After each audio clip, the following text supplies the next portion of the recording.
You can take your mask off. We'll start with Mike Wilson, then Rob Lewis. Yeah, Josiah, how much different is this team offensively when John Fulkerson's not doing the things that you guys need him to do and expect him to do?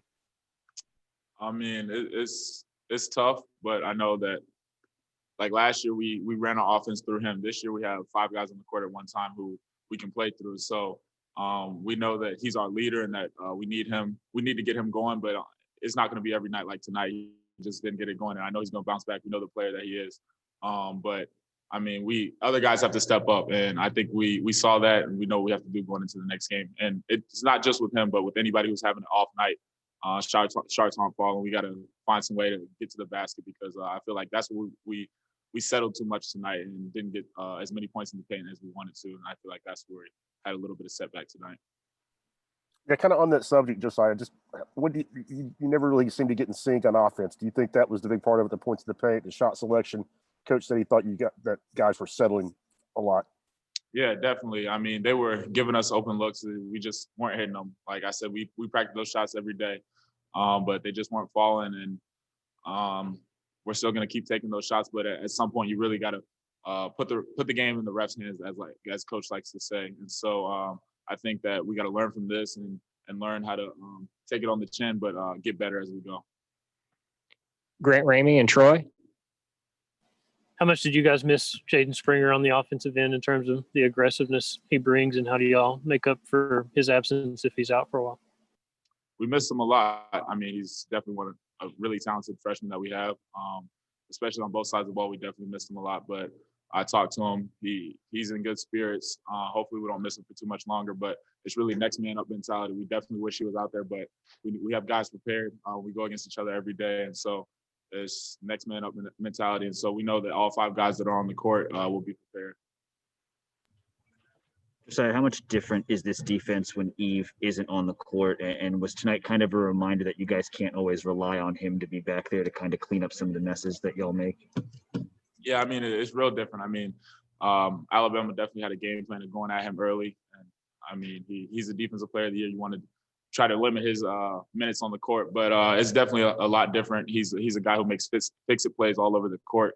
And so I think that when he's out, we just got to come together even more because we know that we don't have somebody flying and blocking every shot that is, or contesting every shot at the rim. And so I feel like we got to do our best to keep him out there. And I feel like it really starts with us guarding the ball on blow-bys because some of the calls that he got called foul for started with the on-ball defense. So we just got to protect each other and have each other's backs.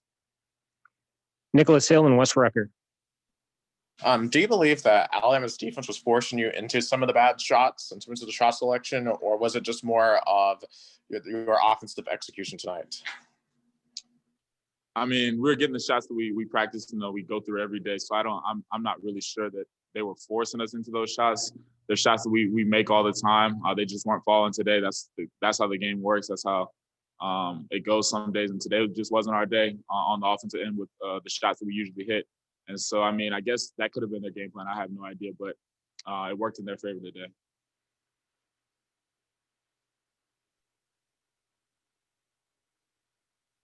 Josiah, when you, I guess y'all got some experience. I know you're a sophomore, Santi's a sophomore, but y'all have played the game. You've been around it for a while. Y'all had some chances to get back in the thing late, as tough as the night was. Were some of the decisions disappointing there? Just some of those possessions, it seemed like y'all maybe didn't get the looks you'd want to get. Yeah, everything rises and falls on leadership. So I think that me, Santi, our starting group, really people who have experience, this loss really falls on us because down the stretch, they gave us plenty of credit to Alabama. They played a really good game. But down the stretch, they gave us plenty of opportunities to come back and tie it up or get into a one-possession ball game. We just didn't execute. And so that starts with leadership. It falls on us. We know that we didn't execute down the line, and we're going to look back at the film and learn from this. And hopefully this was definitely a humbling experience, and it will definitely be a lesson for us. We'll finish up with Gustavo and then David Pascal. James, how do you see this loss, going forward, kind of maybe humble you guys maybe a little bit because you guys going on a 7-win streak, 7-0, but how this loss kind of shape you guys going forward this season? It just proves that we have to get better. we definitely would have wanted the picture perfect season, undefeated, blah, blah, blah, that and that. But this just shows that we have to get better. And every night we're going to get team's best shots. And credit to Alabama, they played a hell of a game. They came in and executed their game plan. It wasn't anything that our coaches could have done any better to prepare us more. It fell on us. It fell on our leadership, and we didn't bring it today. But it's a lesson for us. Either you're going to learn from it, or you're going to let it kill you. And we're definitely going to learn from it. We have the guys in the locker room to do that. And Josiah, if you could just talk about the first 5 minutes of the second half. I guess it was a 2-point game at half, and they built it up to 14 when they hit those 5 threes. Y'all haven't been through a stretch like that all season. What was kind of going on there? From my perspective, they were just they were driving us, and then we're shrinking a little bit too much and they were getting wide open shots. Coach calls them target practice. They were getting target practice threes. And so I think that we just have to do a better job of executing our game plan. That definitely wasn't our game plan coming out of halftime. But we got to be more resilient on the defensive end. And then a lot of the games in the SEC are going to come down to that. We're not going to be winning by a lot every single game. We got to learn how to fight back and be resilient. I think this game will definitely learn that lesson from that. Thank you. Thank you, Josiah.